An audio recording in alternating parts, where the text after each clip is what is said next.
Hello and welcome back, my Royal Rogues. My name is Jesus Enrique Rosas. I'm the Royal Rogue, and I've been taking a few days of rest because one continuous month of daily videos was a real challenge to miss. But I'm coming back little by little, and I hope to be at full speed again by next week. And thanks for all your love and best wishes. So, tonight we have the proof that Meghan's fans are starting to take notice that it was not the royal family the problem, that it was never the royal family after all. Well, it's not that they have become fans of William and Catherine, but rather they're aiming their guns at Harry instead. The Caribbean Prince has a nice compilation of screenshots. Some of Meghan Markle's fans are starting to wake up that William and Catherine and the rest of the royal family were not the problem. It was Prince Harry and his lack of responsibility and basic awareness. Did Harry use Meghan to leave because he didn't have the balls to say he needed a break? And this is what those Sausage Squad members say. OMG, yes, this. Why in the world would you not prepare your wife for a different culture? Hey, Meghan, Kate and William don't hug the moment they meet someone. Hey, Meghan, we are meeting my grandma soon. I'm going to teach you how to curtsy. Oh, you are suicidal, Meghan? I don't know what to do with that information.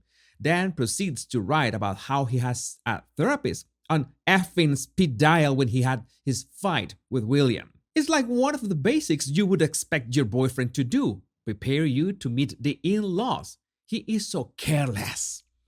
And I have a feeling if he wasn't a prince, none of the women he's dated or Meghan would have continued to put up with this shite. Well, this one sounds spot on with Chelsea Davis' experience. What brings me to my suspicions. How many of these accounts pushing this blame on the one responsible, who is Ginger Brad, could be Meghan in disguise? Because we have enough reports about Methane having up to 12 accounts ready not only to read her mentions, but to share her own insights herself. It will make sense that she makes sure to weaponize public perception against Harry, as she has done a number of times. I always remember Harry's United Nations speech that was so bad despite Meghan having at least decent public speaking abilities. She could have helped him look better, but she didn't. What kind of woman is comfortable seeing her man making a fool of himself like this? But sometimes they share the foolishness, especially when it comes to traveling together. And in this case, we are talking about the Airfares One stuff. Harry and Meghan asked to fly to US on Air Force One with Biden after Queen's funeral, but were denied. And Jill didn't attend Invictus Games to avoid upsetting royals. So are Sausage's attempts to become political players in America faltering? This only goes to show that Harry and Meghan have a bigger problem than money or divorce. And by the way, I'm going to talk about that last one too. But the big problem of the Harkles is that they believe that they are far more important and relevant than they actually are. And yes, this is not going to be fixed anytime soon, because that means they think they can get away with things just because they are famous or something. But there is a sad reality, something that they need to come to terms with as soon as possible. Yes, people might be aware of who are they, but that doesn't mean people are thinking about them, let alone figuring out what they do for a living. They think they are mainstream, but they are not. Because what is even funnier is that royal commentators that talk about them, and that includes me, we generate more content and more entertaining content than the Harkles themselves. Yeah, it's baffling, but that's how it works. I don't make the rules. It's nice to see how Harry and Meghan's PR is bearing its fruits now that Spare has broken yet another record, but one rather infamous, I must say. Prince Harry, humiliated as his memoir Spare emerges as most discarded book of the summer.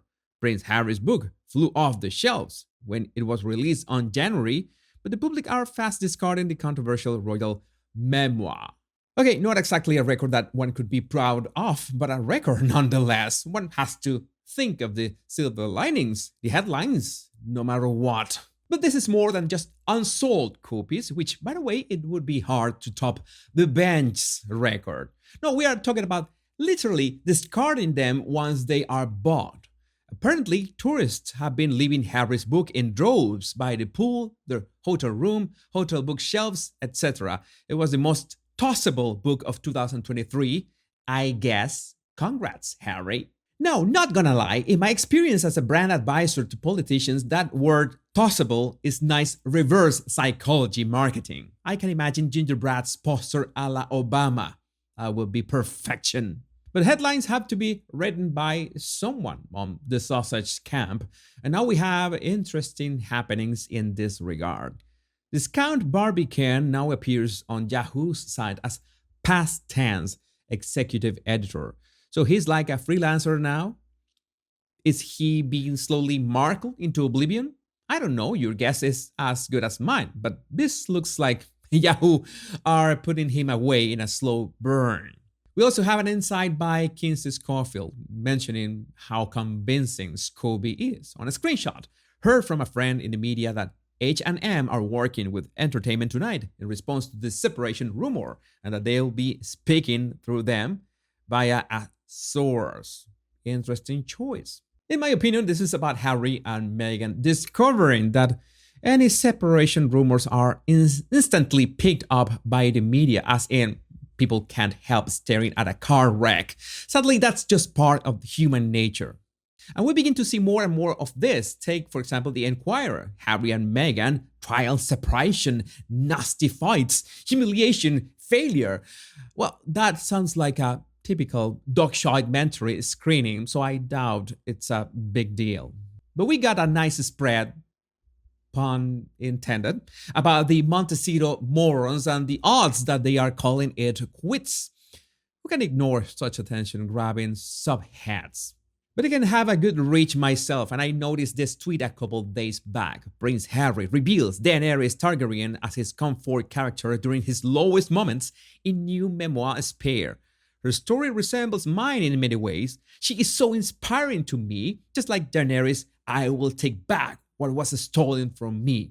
I will take it. And well, to be fair, they both fancy creatures with scales. And just in case you don't get that Game of Thrones reference, there's an image that can help you get the joke. I mean, I don't want to get in trouble like Jeremy Clarkson when he made his Game of Thrones joke about Meghan, so I prefer to be in the safer side of things.